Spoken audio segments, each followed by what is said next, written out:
안녕하세요. 저는 서대문구에서 살고 있는 30대 여성입니다. 인생의 짝을 만나 친구들보다 일찍 결혼을 했고, 월세부터 시작해 전세로 옮기면서 집 없는 서름을 온전히 느끼며 그렇게 살았습니다. 그래서 퇴근 후 부업까지 하면서 악착같이 일했고, 겨우 내 집 마련을 했는데, 전세살이가 끝났다는 사실만으로도 눈물이 날 만큼 감격스러웠습니다. 그런데 기쁨도 잠시. 그날 밤 시모에게 전화가 왔는데, 혜미야, 네가 그렇게 우리 집 장남을 생각하는 줄 몰랐다. 고마워. 그 말을 듣는데 순간 등골이 싸늘해졌습니다.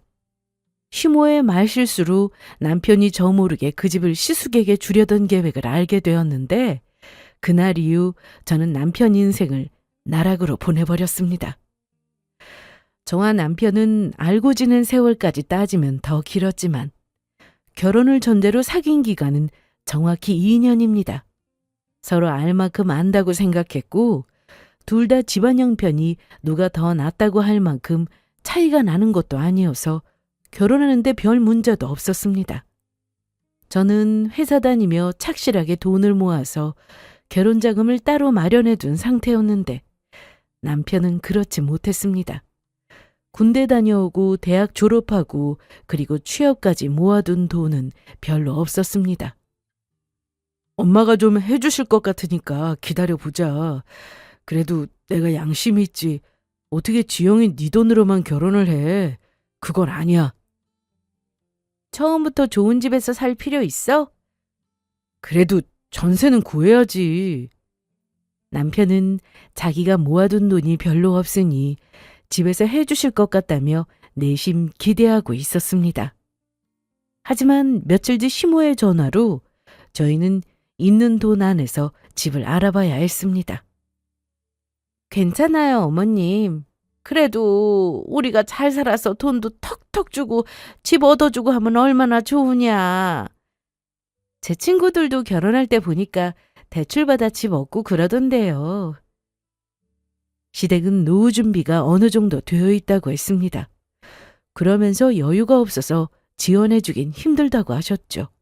그런데 남편이 처음부터 시댁에 기대를 한 이유는 따로 있었습니다. 전부터 어머님이 그러셨대요. 남편이 결혼하게 되면 돈 걱정하지 말라고 말이죠. 작은 평수라도 집은 해주겠다고 했다는데, 그러니 남편이 내심 기대하고 있었던 겁니다. 그런데 결혼 전 어머님이 저를 따로 불러 하신 말씀이 있으셨는데요. 너희 그 돈으로 집 얻을 수 있겠어? 알아보고 있어요. 정 안 되면은 들어와 사는 건 어때? 돈도 아끼고 좋잖아.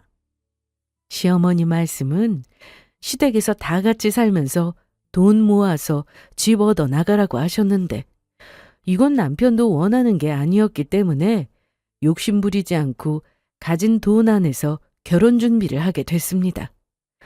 저희는 그렇게 여유가 많은 편은 아니었기에 월세로 집을 얻었습니다. 둘 다 회사를 다니고 있어서 당장 큰 부담은 되지 않았습니다. 남들은 결혼하면 무조건 해외로 신혼여행 간다지만 저희는 제주도로 신혼여행을 다녀왔고 그것조차도 너무 좋았습니다. 엄마, 아빠, 이거 선물. 가서 맛있는 거나 사 먹지 뭘 이런 데 돈을 썼어? 그래도 빈손으로 올 수 있나? 비싼 건 아니에요. 마음이 중요하지. 고맙네. 제주도는 언제든 다녀올 수 있는 곳이지만 저희 부부에게는 그렇게 특별한 곳이 되었습니다. 신혼집은 친정 근처로 얻었는데 아무래도 회사에서 더 가깝기도 하고 알아보다 보니 친정 부근에 괜찮은 집이 있었어요. 그런데 시모는 이게 못마땅하셨나 봅니다. 친정 근처에 산다는 이유로 매년 명절에는 시댁에서 살다시피 해야 했으니까요. 며느리도 저 하나라 모든 일은 제가 거의 다 했습니다. 아버님이 몸이 좋지 않으셔서 시댁에 가면 항상 누워만 계셨는데 거기다 남편에게 형이 한 명 있었는데 만나는 사람도 없고 딱히 직업도 없어서 방에 틀어박혀 게임만 했습니다.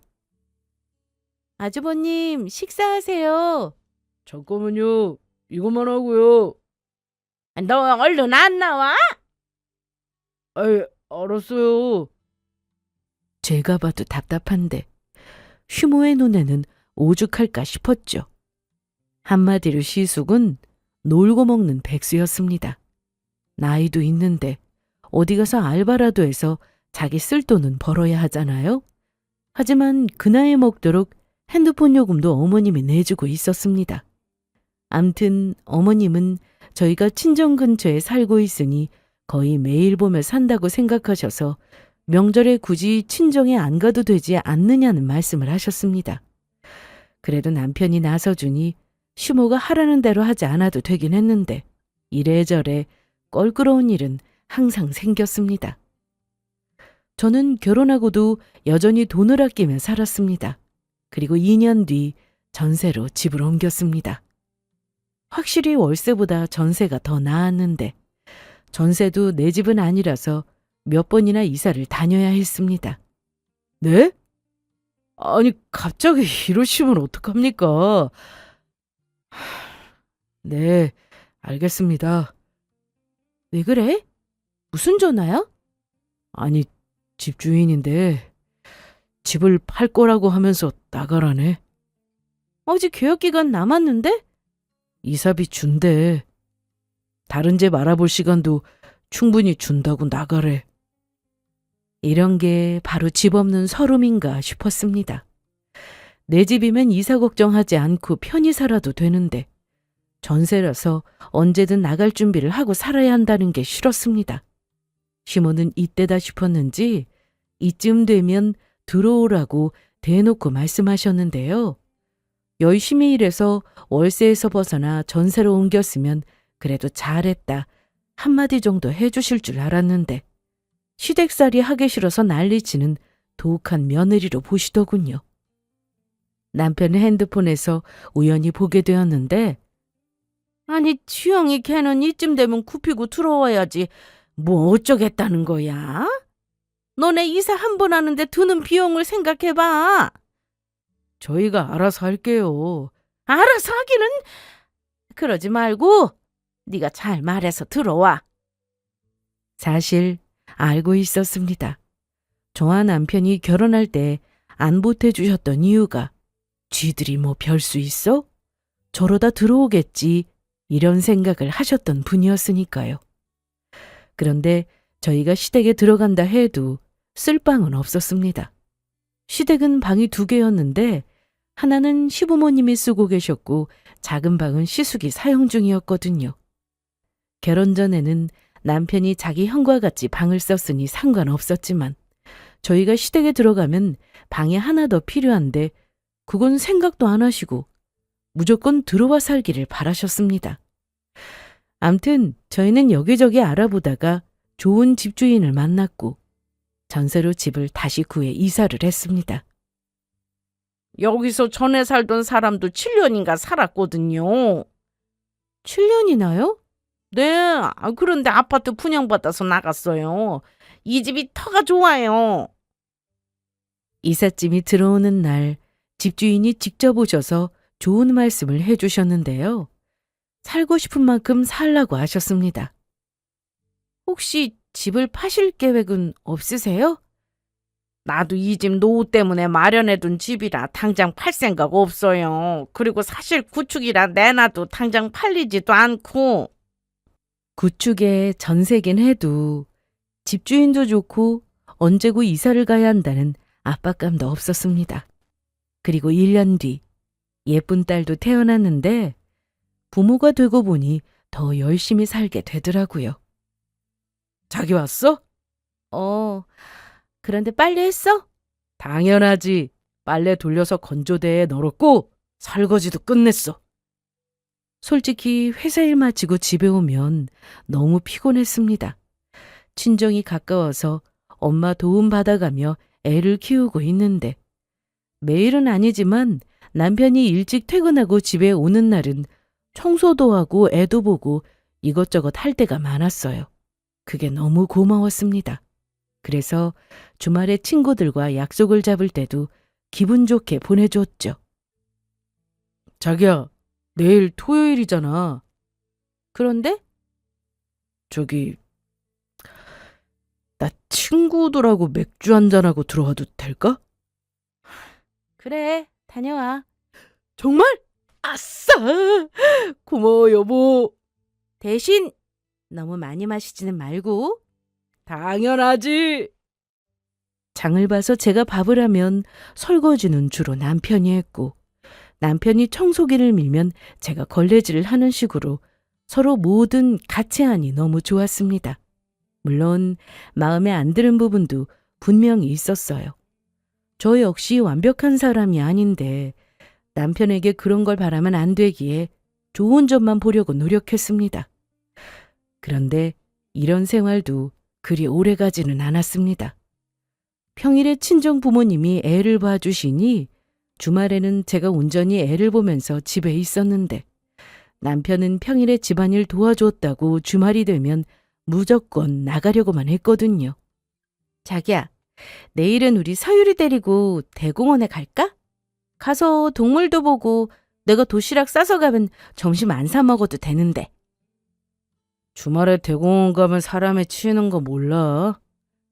주말에는 어딜 가나 다 사람 많고 그렇지 뭐. 평일엔 자기 연차 쓰기 눈치 보인다면. 좀 더 커서 가자. 남편의 말도 틀린 건 없었습니다. 애 데리고 사람 많은 곳 가서 제대로 구경도 못하고 올 수 있으니 편히 집에 있는 것도 나쁘지 않았지만 그렇다고 집에서 남편이 애를 보는 것도 아니었어요. 이사를 온 뒤 저희는 남편의 평생 소원인 국산 중형차도 한 대 구입했는데 차가 있어서인지 남편은 자꾸만 나가려고만 했습니다.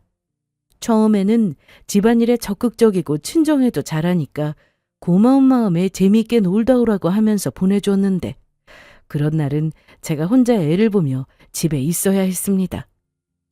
남의 애 보는 것도 아닌데 그게 뭐 억울하냐 하실 수도 있지만 이왕이면 남편과 같이 주말을 보내고 싶었거든요. 사람이 많아서 치이든 상관없이 저희 가족 셋이 외출해서 나들이도 좀 하고 싶은데 딸과 둘이 나가거나 친정에 가는 게 전부였습니다. 어머님은 애를 데리고 가면 좋아는 하셨으나 눈으로만 예뻐해 주시지 데리고 놀아주시는 건 없었어요.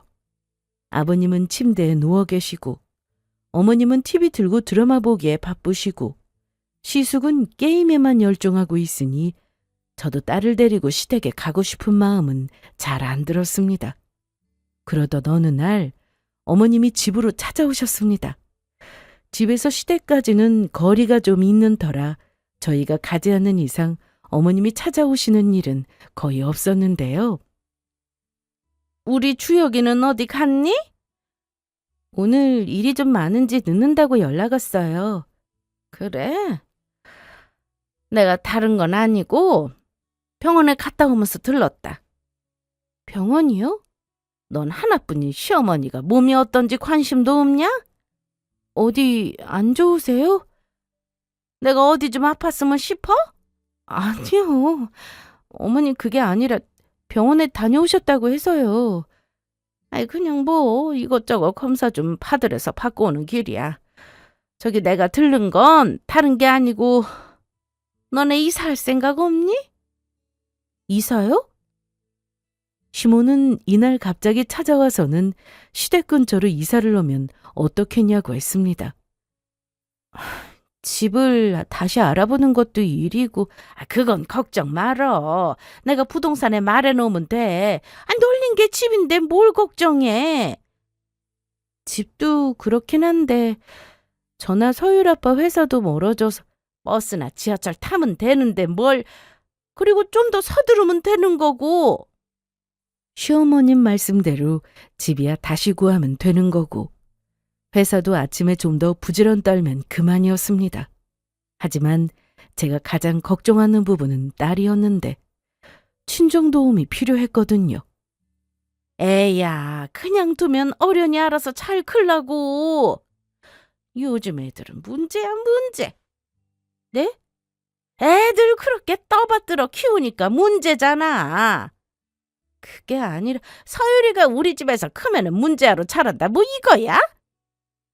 아버님 누워 계시고 어머님은 낮에 일 나가시고 집에는 게임만 하는 시숙만 있을 뿐이었는데 근처로 이사 가면 자주 봐야 하는 건 당연했고 아무리 생각해도 좋을 게 하나도 없었습니다. 저는 결국 이날 시모 앞에서 딱 잘라 안 되겠다고 거절했고 시모는 언짢은 표정을 짓고는 가셨습니다. 그리고 남편과 이 일로 크게 다퉜죠.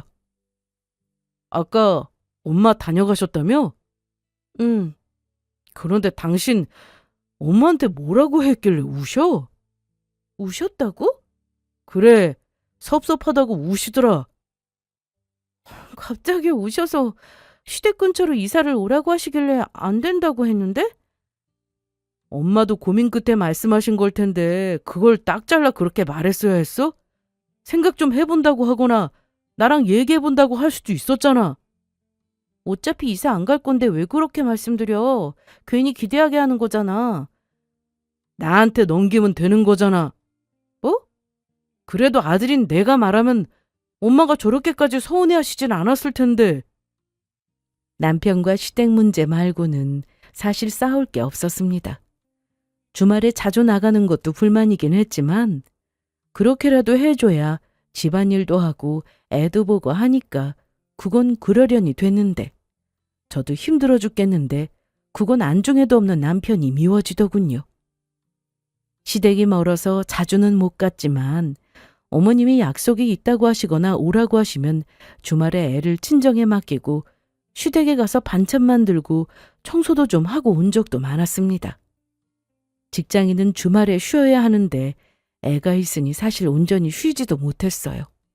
거기다 시댁에 다녀오는 날은 몸살로 새벽까지 끙끙 앓기도 했고요. 이런 날은 정말이지 일주일 내내 일하는 기분이었습니다. 차라리 일하는 게 너무 쉽고 행복하게 느껴질 정도였습니다. 이걸 또 남편에게 매번 하소연하듯 말하기 애매했던 건 시댁에 가는 것보다 친정에 가는 날이 더 많았기 때문이었습니다. 처가에는 그렇게 자주 가면서 우리 집에 어쩌다 한번 가는 걸로 생색 내야겠냐? 이게 무슨 생색인데. 나도 힘들어. 자주 가는 것도 아니잖아. 그냥 하는 김에 조금만 더 할 수 있는 데까지 해줄 순 없어? 이렇게 싸우기만 하니 그냥 혼자 시댁 다녀오는 게 몸은 고단해도 마음은 편했습니다. 살다 보면 남편이 알아주겠지.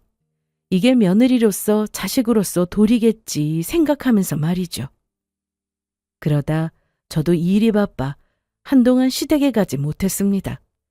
남편은 저와 결혼해서 똑같이 내 집 마련을 꿈꾸며 함께 아끼며 살았습니다. 그런데 아무리 전세라지만 당장 이사 걱정은 하지 않아도 되니 그때 그 결심이 사라진 사람처럼 살더라고요. 결국 마음이 급한 건 저였습니다. 저는 퇴근하고 부업까지 하면서 돈을 벌었는데요.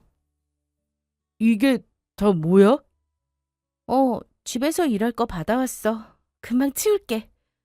아니 회사에서 일하면 됐지. 뭘 또 집에서 일한다고 이런 걸 받아와. 이거 해서 얼마나 번다고. 얼마 안 되더라도 이게 은근히 돈 된다니까. 당장 갖다 줘. 왜? 내가 집에서 쉬엄쉬엄 하겠다는데. 그럼 내 앞에서 어깨 아프다 허리 아프다 이런 소리는 하지 마. 도와주지는 못할 망정. 저렇게 말하는 남편이 미웠지만 그래도 일할 거리가 있다는 것에 감사하며 살았습니다. 이렇게까지 제가 악착같이 돈을 벌려고 했던 건 점점 내 집 마련의 기회가 멀어져만 갔기 때문인데요. 치솟는 집값에 아무리 돈을 모아도 턱없이 부족하니 방법이 없더라고요. 그래도 매일 퇴근길에 부동산에 들러 사장님하고 친해지면서 이런저런 정보도 얻고 그렇게 내 집 마련의 꿈을 키워나갔습니다. 남편은 퇴근하고 들어오면 제가 집에서도 일하는 모습을 보고 마음에 들어하지 않았습니다. 그래도 싫은 소리 안 했던 건 제가 할 일은 다 해놓고 부업을 했기 때문이었습니다. 자기야, 내일 그 곤색 셔츠 입으려고 하는데 어디 있어? 그거 다림질 싹 해서 옷장에 걸어놨어. 그래? 저기 식탁 위에 배 있던데 그거나 깎아줘. 잠깐만. 제가 일하던 중이라 혹시나 짜증이라도 내면 그걸로 또 한 소리 할 생각이었을 텐데 해달라는 거 다 해주니 아무 말 못하더라고요. 솔직히 몸은 힘들었지만 집에서 부업하는 게 힘든 것도 아니었고 단순 노동이라 할만했습니다. 그런데 언젠가부터 시모가 잘해주기 시작했습니다. 평소 시댁에 자주 안 온다고 전화로 매번 모진말을 내뱉던 분이라 갑자기 잘해주시니 좀 무섭기까지 하더라고요. 네, 어머님. 뭐 필요한 거 없어? 없어요, 어머님. 김치는? 전에 친정에서 받아온 것도 있고 제가 얼마 전에 담가서 충분해요. 평소 반찬을 주신 적도 없던 시모는 갑자기 반찬 타령을 하며 뭐라도 주고 싶다고 하셨습니다. 저번에 내 생일 때 네가 스카프 보냈잖아. 그게 고마워서 그래. 마른 반찬이라도 해주랴? 괜찮아요. 어머님도 바쁘신 거 아는데요. 바쁘긴 난 괜찮은데. 솔직히 시댁에서 반찬이나 음식은 받고 싶지 않았습니다. 시댁에 가서 식사할 때 반찬에서 나온 머리카락을 보고 놀란 적이 한두 번이 아니었거든요. 당연히 요리할 때 머리카락이 들어갈 수 있다는 건 저도 잘 압니다. 그런데 좀 심했어요. 그걸 남편도 잘 알고 있었습니다. 그래서 시모가 반찬 좀 줄까 하셔도 남편이 먼저 됐다고 해서 그동안 반찬은 친정에서나 받아 먹었지 시댁에서 받은 건 없었어요. 그런데 이날 통화를 하고 며칠 뒤 커다란 스티로폼 박스로 택배가 왔습니다. 보낸 사람을 보니 어머님이었어요. 열어봤더니 국을 비닐에 나눠 남아 얼린 상태로 보내셨더라고요. 저는 별로 좋아하지도 않은 육개장이었습니다. 또 다른 박스 안에는 샴푸에 바디워시도 들어있었는데 어이없게도 유통기한이 1년 넘게 지난 제품들이었습니다. 그래서 바로 어머님께 전화를 드렸는데 잘 도착했니? 네, 어머님. 좀 전에 받았어요. 그런데 샴푸랑 바디워시는 좀 오래된 것 같은데. 괜찮아. 그거 뜯지도 않은 거야. 새 거니까 그냥 써. 우린 그런 거 다 쓰고 사는데 아무 탈 없더라. 그리고 육개장은 내가 먹기 좋게 2인분씩 해서 나눠 담아 얼려놓은 거니까 애비 들어오면 데워주고. 일단 신경 써서 보내주신 거니 감사하다고 말씀드리고 끊긴 했는데 이걸 어떻게 해야 하나 싶었습니다. 그런데 이날 퇴근한 남편이 뭔가를 들고 왔더라고요. 여보, 나 왔어. 왔어? 그런데 그건 뭐야? 아, 오는 길에 엄마 집에 들렀는데 우리 먹으라고 주셨어. 뭔데? 닭이네? 남편이 들고 온 건 생닭이었습니다. 그런데 이것도 유통기한이 5일이나 지났더라고요. 잠깐만. 이거 유통기한 지났는데? 그러자 남편은 순간 움찔하면서 엄마가 나한테 유통기한 지난 걸 줬다고? 그러더니 아무 일도 없는 듯 TV를 켜놓고 핸드폰 게임을 하기 시작했습니다. 택배 온 것도 기한 지난 제품들이라 이날 제가 좀 열이 받았는데 남편의 아무렇지도 않다는 행동을 보니 참을 수가 없었습니다. 아니 대체 어머님은 우리한테 왜 유통기한 지난 걸 보내주시는 건데? 너무하신 거 아니야? 아니, 그게 뭐가 문제야? 뭐라고?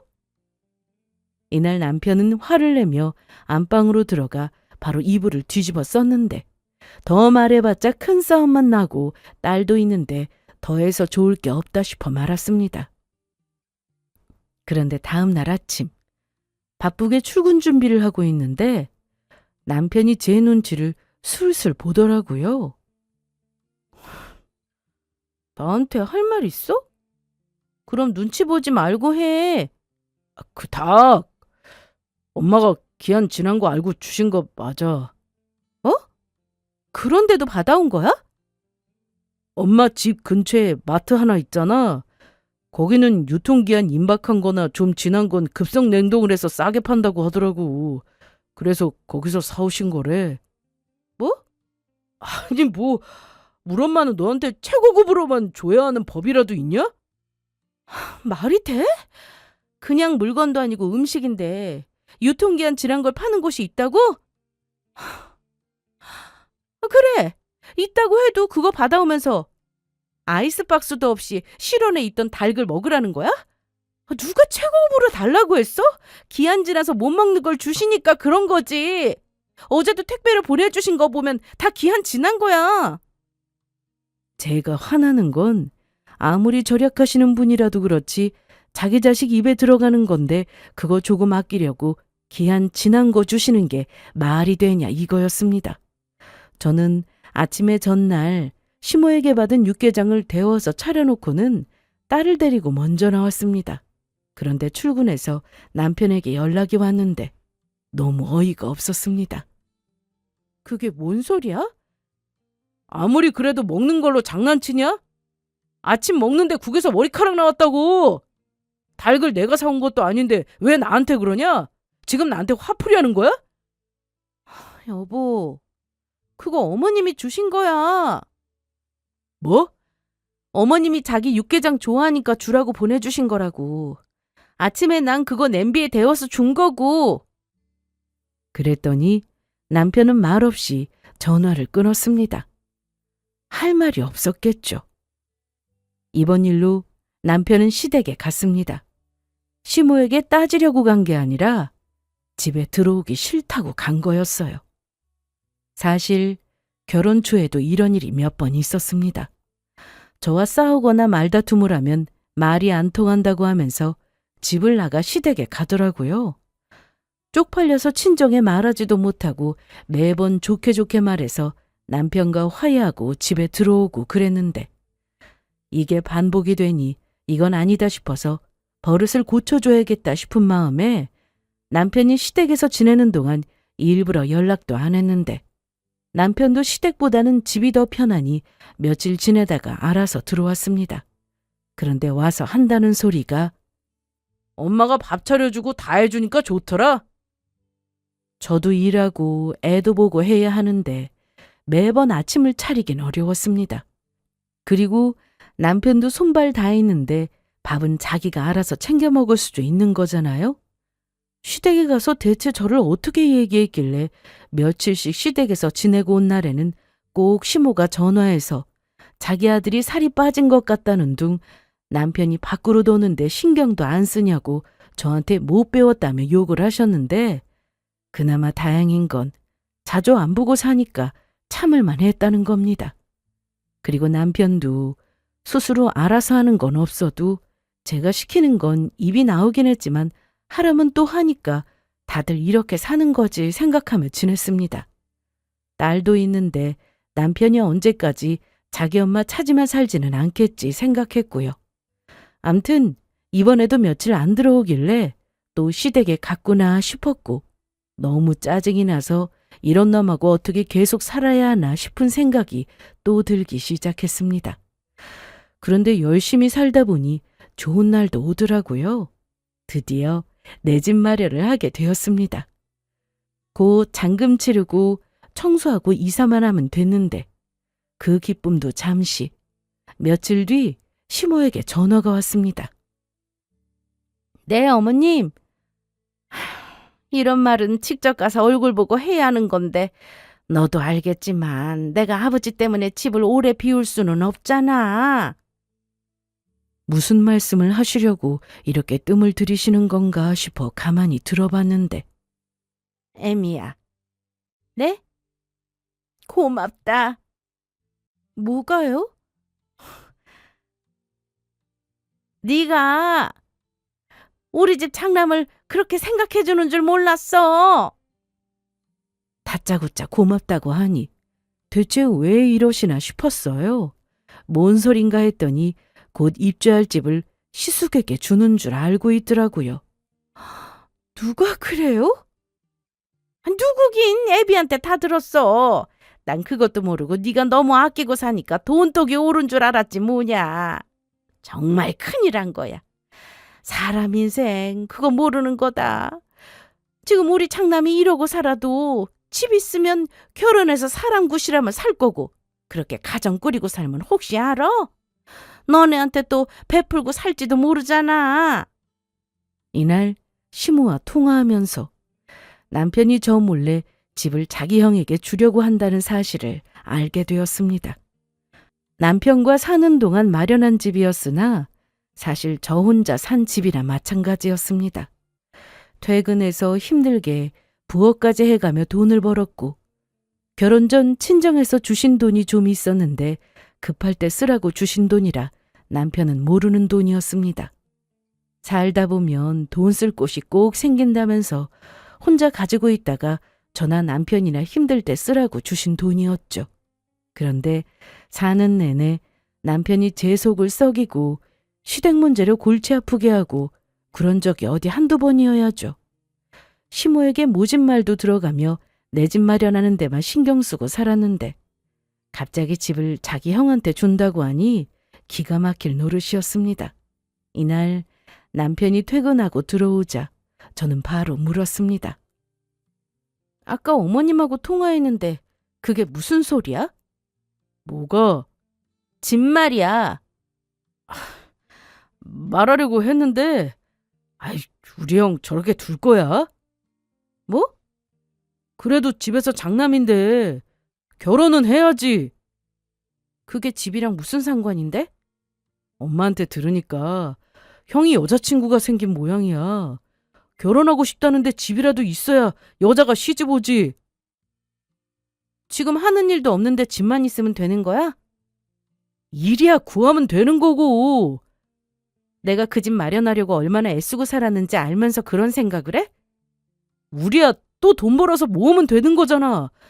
한동안 자기가 애썼으니까 이번엔 나도 도울게. 그럼 더 빨리 집 장만할 수 있는 거 아니야? 돌아버리는 줄 알았습니다. 툭 하면 삐져서 시댁에 가서 며칠씩 자고 오는 것도 짜증나는데 그래도 애 아빠고 어르고 달래면 말은 들으니까 같이 살았더니 하는 짓이 수준 이하였어요. 이날 바로 이혼이라고 외치고 싶었는데 참았습니다. 사람이 기대했다가 일이 틀어지면 실망도 큰 법이잖아요. 이건 누가 봐도 말도 안 되는 조건이었습니다. 그래서 잔금 치를 때 서류 정리를 하자고 했습니다. 딸도 있는데 설마 제가 이혼할 거란 생각은 전혀 하지 못하는 것 같았는데 저는 남편에게 조금의 미련도 없었습니다. 남편이 말한 조건은 입주할 집은 자기 형에게 주고 그럼 시댁에 방이 하나 비니까 거기서 지내자는 거였습니다. 누가 내 집 두고 다 낡아빠진 시댁에 들어가 살겠냐고요. 방이 많은 것도 아니고 딸과 셋이 방 하나에서 지내고 있는데 미쳤다고 제가 그렇게 삽니까? 이날 저는 남편이 너무 괘씸해서 하고 싶은 대로 하라고 했습니다. 자기야 고마워. 혹시나 자기가 신경질 부리면 어떡하나 싶었거든. 화내면 뭐해? 그래 맞아. 화내서 뭐하냐? 내가 진짜 잘할게. 그럼 형 명의로 해야 하니까 서류는 내가 알아서 챙길게. 그러던가. 이날 제 입으로 집을 주겠다는 말을 한 적이 없었는데 남편은 아주 신이 났습니다. 생각보다 쉽게 자기 계획대로 일이 척척 진행되는 것 같으니 그럴 수밖에요. 시모 역시 장남에게 집이 생기는 거니 좋아하셨는데 그럴수록 저는 더 좋았습니다. 달라고 하지도 않았는데 시모는 반찬을 만들어 보냈고 필요하지도 않은 물건을 박스에 담아 보냈습니다. 그러면 반찬은 냉장고에 넣어두고 물건은 작은 방에 쌓아두었어요. 시모가 보낸 물건은 쳐다도 보기 싫었습니다. 그리고 얼마 뒤 잔금을 치르는 날이 되었는데 이날 시모와 시숙 그리고 남편까지 모두 집으로 왔습니다. 애미야, 나왔어. 아, 오셨어요? 그런데 다 오셨네요. 아버님은요? 집에 혼자 계셔도 되나요? 오늘 아주 중요한 날이니까 내가 아는 사람한테 부탁 좀 했어. 어머님 말씀 맞네요. 오늘 아주 중요한 날이죠. 굳이 나는 없어도 되긴 하는데 그래도 집도 보고 하려고. 집이요? 집은 왜요? 아, 왜긴! 우리 장남이 살 집인데 당연히 나도 구경해야지. 나중에 큰 며느리가 들어오면 마음에 들어할지 내가 미리 본다고 생각해. 그런데 너네 짐은 좀 줄여야겠다. 냉장고는 버리고 너네 걸로 쓰면 될 것 같고 방에 침대랑 화장대 들어가면 꽉 찰 것 같은데. 아유, 엄마. 그건 저랑 지영이가 알아서 다 할게요. 그래. 어련히 알아서 잘하려고. 그래. 난 그럼 신경 안 쓸게. 그런데 명의 변경 하러 가야지. 뭐 하고 있어? 무슨 명의 변경이요? 오늘 잔금 치르고 형 명의로 바꾸기로 했잖아. 누가? 내가? 자기가 그랬잖아. 오늘 서류 정리하자고. 아, 뭔가 착각했나 본데. 내가 말한 서류 정리는 이거야. 저는 봉투에서 서류를 꺼냈습니다. 남편은 당연히 명예에 관한 서류인 줄 알고 있었고 좋다고 받았는데. 어디 보자. 이거 뭐야? 이혼 신청서? 내가 작성할 부분은 다 썼어. 거기 빈칸 채워. 그리고 정확히 말하는데 서유리는 내가 키워. 아니, 잠깐만. 그러니까 나랑 이혼을 하겠다고? 자기가 말한 서류 정리라는 게 이거였어? 어, 야! 이게 무슨 소리야? 이혼이라니? 아니, 너 설마 집 주기 싫어서 이혼하겠다는 거냐? 네, 맞아요. 정확히 알고 계시네요. 제가 이 집을 어떻게 마련했는데 그걸 어머님 장남에게 주나요? 그게 말이 된다고 생각하세요? 그리고 그동안 어머님 둘째 아들하고 살면서 스트레스도 참 많이 받고 살았는데 이제 결정을 해야 될 것 같아서요. 저하고 상의한 것도 아니고 저 모르게 집을 자기 형한테 준다는 사람하고는 더는 못 살죠. 앞으로 얼마나 더 큰 일을 꾸미고 살지 제가 알 게 뭐냐고요. 부부 사이에는 신뢰가 가장 중요한 거잖아요? 제 말이 틀렸어요? 야, 너 후회 안 하지? 내가 후회를 왜 해? 너 나랑 이혼하면 집을 반으로 나눠야 하는데도? 집을 왜 나눠? 그 집 마련하는데 네가 보탠 거라도 있어? 네가 뭘 모르나 본데 우리가 같이 사는 동안 장만한 집이니까 이혼하면 나누는 게 맞는 거야. 그러니? 맞아요, 엄마. 아이, 그럼 당연히 그렇게 해야지. 이혼 결심을 하고 저도 나름 알아봤습니다. 지인을 통해 소개받은 변호사 사무실에 가서 이런 경우 정확히 5대5로 나눠야 하는 건지 물어봤는데 그건 아니라고 했습니다. 기여도의 문제라고 하더군요. 그런데 따지고 보면 남편의 기여도는 거의 인정받지 못하는 수준이었습니다.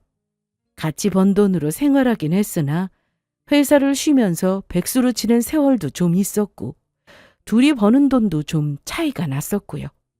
무엇보다 새로 마련한 그 집은 친정에서 받은 돈이 들어간 집이었습니다. 굳이 재산 분할을 해야 한다면 전세로 살고 있는 집뿐이었는데 그마저도 남편의 기여도가 크게 인정되지 않으면 가져갈 돈이 얼마 되지 않았습니다. 이런 상황에 제가 더 크게 실망한 점은 바로 딸에 대한 태도였습니다. 제가 딸을 키우겠다고 주장했는데 그에 대해 아무 말도 하지 않고 오히려 집 얘기만 늘어났거든요. 사실 돈보다 자식이 먼저 아닌가요? 저는 그렇게 생각했는데 남편은 아니었나 봅니다. 심지어 그 자리에 있던 시모나 시숙도 오로지 집만 눈독을 들이고 있었으니 기가 찰 노릇이었죠. 네가 아빠냐? 뭐? 지금까지 얘기하면서 네 입에서 우리 딸 얘기는 한 번도 안 나온 거 알고 있어? 네가 키운다며? 그래, 내가 알아서 잘 키울 거야. 나 그 집 포기 못해. 포기 못하면? 소송이라도 해서 내 집은 찾을 거라고. 그래, 마음대로 해. 그렇게 저희는 결국 이혼 소송을 시작했습니다. 하지만 막상 소송을 시작하고 나서 남편은 본인에게 전혀 득이 되지 않을 것 같으니 결국 저한테 대놓고 얘기했습니다. 지영아, 너 꼭 이렇게까지 해야 해? 그러지 말고 우리 대화로 다시 얘기해보자. 어? 말로 통할 거였으면 애초에 소송을 시작하지도 않았겠지. 너 계속 이렇게 하면 손해야. 손해? 일부라도 내 기여도 인정받으면 나한테 줘야 하는데 너한테는 손해지. 너랑 이혼 안 하면은 그 집은 다 네 형한테 줘야 하는데 그게 더 손해 아닌가? 안 줘도 돼. 그 집 그냥 우리가 살자. 우리 딸하고 셋이 그 집서 살자고. 이제 와서? 내가 이러길 너도 바랬던 거 아니야? 아니야. 이럴 시간에 어머님 모시고 병원이나 가봐. 병원? 전에도 말했잖아. 엄마 건강해. 걱정 말라니까. 말 돌리지 말고 잘 생각해봐. 어? 진지하게 말해준 건데 남편은 제 말은 싹 무시한 채 이혼하지 말고 그 집에서 살자는 얘기만 반복했습니다. 하지만 이미 떨어질 정도 없을 만큼 남편에게 미련도 남지 않은 저는 소송을 계속 진행했고 결국 제 예상대로 새로 마련한 그 집은 남편에게 그 어떤 지분도 인정되지 않았습니다. 다만 같이 살던 전셋집은 작은 비율로 남편에게 재산 분할을 해야 했습니다. 그간 힘들어도 악착같이 열심히 살았더니 이혼할 때 이게 도움은 되더라고요. 이혼 후 딸과 새롭게 인생을 살아보자고 다짐한 저는 아빠 없이도 정말 잘 키울 자신이 있었습니다. 여전히 친정의 도움을 받고 있는데 부모님이 아니었다면 제 딸이 이렇게나 밝게 자랄 수 있었을까 싶을 정도로 저보다 제 딸에게 많은 사랑을 주신 분들이 바로 제 부모님이셨습니다. 평소 전 남편이 얼마나 딸과 시간을 보내지 않았으면 딸이 자기 아빠를 찾지도 않았습니다. 주말에는 늘 나가서 늦게 들어오고 평일에 일찍 들어와도 핸드폰을 하거나 바로 자기 바빴으니까요. 그게 참 씁쓸했지만 앞으로가 더 중요하다고 생각했고 전 남편이 한 달에 한 번 보러 오기로 했으니 그날만큼은 전 남편이 딸에게 시간을 다 써주기를 바랐습니다. 그런데 전 남편은 한 달에 한 번 시간 내는 것도 힘들어 했습니다.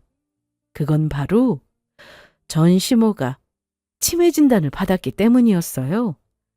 같이 사는 동안 저는 늘 전 남편에게 말했습니다. 어머님 좀 챙기라고 말이죠.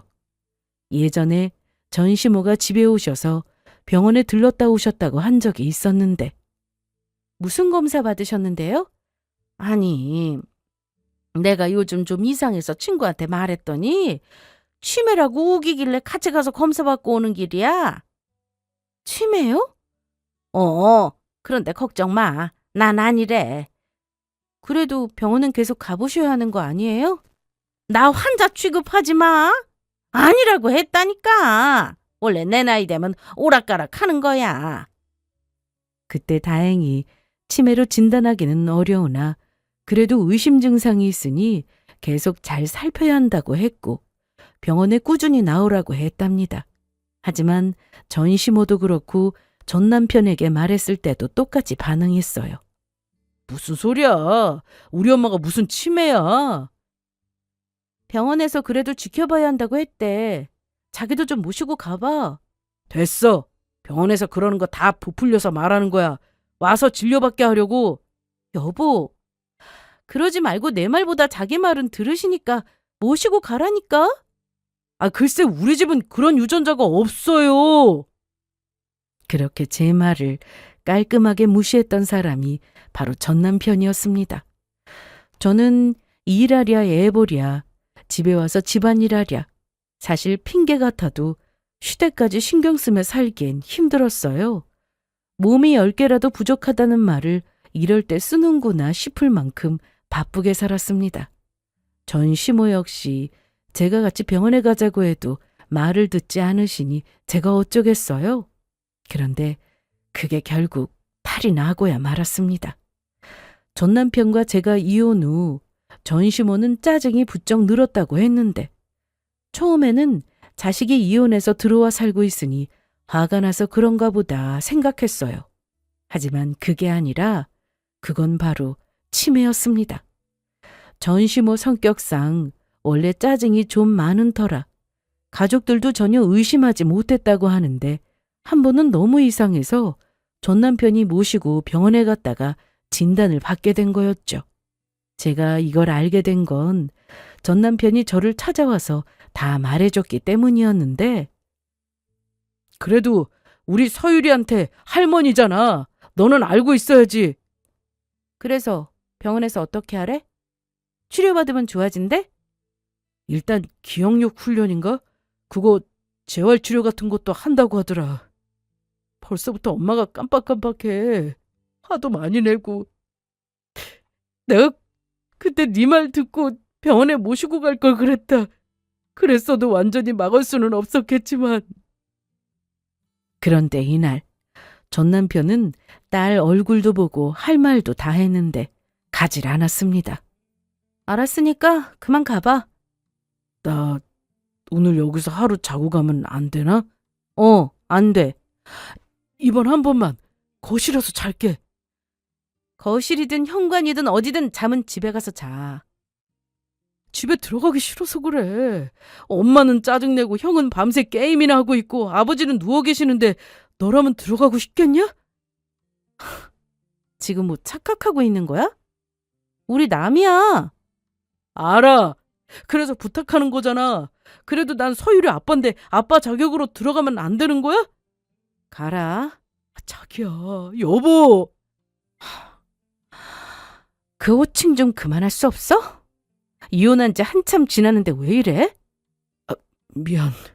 입에 붙어서 조심할게.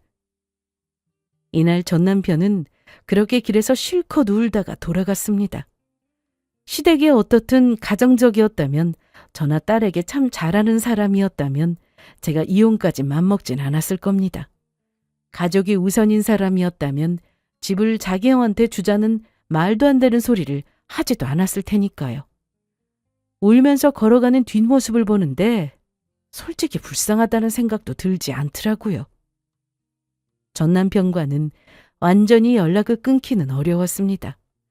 딸 때문에 연락할 일이 종종 있었는데 사실 전 남편이 저에게 연락하는 건 완전히 다른 일 때문인 경우가 많았습니다.